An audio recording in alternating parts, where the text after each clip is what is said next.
आज की वीडियो में हम बतावले बानी कि आपके जियो के 5G जो इंटरनेट बा वो फ्री में आपके मिल सकेला।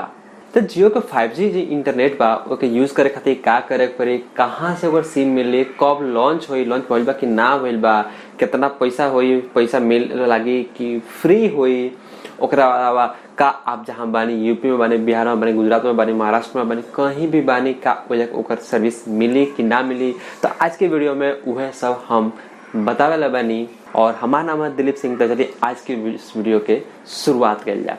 तो सबसे पहले बता दी कि जियो का जो सिम कार्ड बा, जो जियो के 5G बा, जैसे हमने कहते 4G तो यूज करता है इंसान, लेकिन ओकर जो 5G बा वो लॉन्च होके जाता है। कब लॉन्च होके जाता है? ये होता 29 अगस्त 2022 के, यानी कि यही महीना में लॉन्च होके जाता। और आगे हम आपके वीडियो में बताएं कि का आपके शहर में लॉन्च होई कि ना होई, का होई सब डिटेल हम बताएं। तो जैसे कि आपके पता है कि जब जियो लॉन्च भई रहे, जब जियो 4G पहले बार लॉन्च भई रहे 2016 के आसपास, तो उस समय आप देखले रहनी कि जियो के जो सिम मिले वो फ्री में मिले और आपको अनलिमिटेड इंटरनेट मिले, आपको अनलिमिटेड कॉलिंग मिले, सब कुछ मिले। तो हमारा ख्याल से जियो जो 5G बा वो आपके फ्री में मिल सकेला। हमरा ख्याल से हो सकेला हम गलत भी होई, लेकिन ज्यादातर चांसेस बा कि वो फ्री होके। काहे ओकर रीजन भी बताओ तनी। फ्री यही से हो सकेला कैसे कि देखिए कोनो भी चीज ना आवेला नो तो हमनी के जो भारतीय लोग बा, जो इंडियन लोग बा, जल्दी पे ट्रस्ट ना करेला और ऊपर से पैसा देवे हो गए तो वो चीज ना हो सकेला। तो यही से जो ज्यादातर कंपनी बड़ी से वो फ्री में दे दी। फ्री में काहे दिया सन? वो लालच धरिए सन, एक बार आपके टेस्ट तक करा दिया सन, एक बार आदत धारा दिया सन। जैसे कि जियो 4G लॉन्च हो रहा था, का हो रहा free free free free free unlimited calling, सब डेटा सब कुछ फ्री मिले। उसके बाद थोड़ा सा कम कर दिला सन, 6GB, फिर 4GB, फिर 3GB, फिर 2GB, फिर 1GB, फिर पैसा लेवे लगा सन। का बोल वो बड़ा का बोल कि लोग के आदत धारा दिया गई कि हाँ यूज करे के 4G स्पीड यूज करे ना। पहले तो 2G 3G पे काम चलते रहे, वो सबके काम तो होते रहे, लेकिन वो आदत धारल गई। और बाद पैसा ओकर से आदमी सबसे लूटल जाता। वही ना हमारा ख्याल से 5G में सेम चीज हुई, पहले फ्री में आई, ओकरा बाद पैसा आपसे लिहल जाए। अब एक सवाल आता है क्या आपके अलग से सिम ले पड़ी या पुराना जो सिम बा वही में चली? तो हमारा ख्याल से जो आपके जो पुराना सिम बा वही पर ना चल पाई 5G, और खातिर शायद हो सकेला कि आपके नया सिम ले पड़ी। अगला सवाल, का 5G इंटरनेट यूज करे खातिर नया मोबाइल ले पड़ी?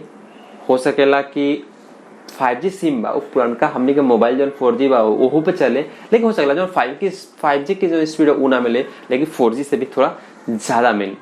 लेकिन अगर आप नया मोबाइल आपके पास बा, अभी तो मोस्टली जो मोबाइल आते हैं 5G कंपेटेबल आते हैं, लेकिन अगर आपके 5G बहुत महंगा लागता, दूसरा मोबाइल जैसे सैमसंग में हो गई, वीवो में हो गई, ओप्पो में हो गई, महंगा लागता आपके, तो आप जन जियो बा अपन खुद यानी 29 अगस्त 2022 के खुद के एगो आपन मोबाइल भी लॉन्च करता, जो की 5G मोबाइल बा और 10,000 के आसपास हो सकेला कि इतना में आपके वो मोबाइल मिल जाओ, तो आप वो भी ले सकेनी और जियो के सर्विस के यूज कर सकेनी।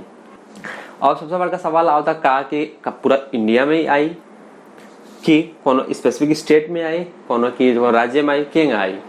तो हम बता दें कि अभी जो 29 अगस्त के 2022 के जो लॉन्च होता वो 13 सिटी में लॉन्च होता, जो कि आपके स्क्रीन पर दिखा था वो जग अभी लॉन्च होता। लेकिन यूपी बिहार में सबसे पहला जो सिटी बा वो बा लखनऊ में अभी लॉन्च होता। बाकी हमने के जो दूसरा जिला बड़ी सन चाहे बिहार में अभी लॉन्च नहीं होता है, जैसे यूपी में देवरिया भी है, मऊ बा, बलिया बा, बनारस बा, बिहार में हो गई सिवान हो गई, गोपालगंज हो गई, मीरगंज हो गई, छपरा हो गई, चाहे आप कोनो भी स्टेट डिस्ट्रिक्ट ले लिया, अभी जो कहीं भी बिहार में नहीं है, लेकिन हो सकेला आवे वाला 15-20 दिन में, महीना दिन में वहां पे भी धीरे धीरे हर सिटी में लॉन्च होके लागे। तो हमारा आशा है कि हम जो उनका जानकारी देनी है वो आपको पसंद आई लो के वह आपन भाषा भोजपुरी में।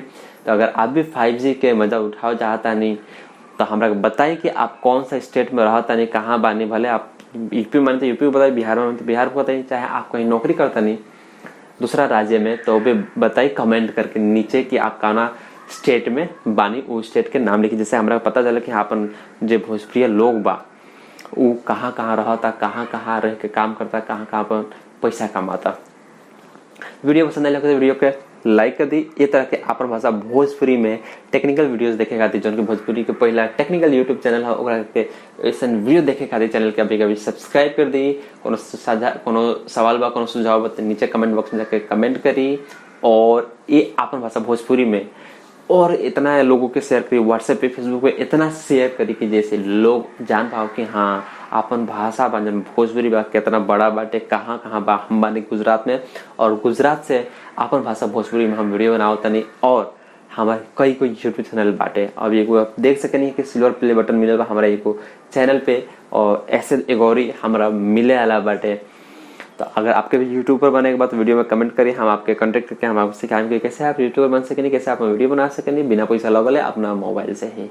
तो वीडियो देखेगा बहुत बहुत धन्यवाद।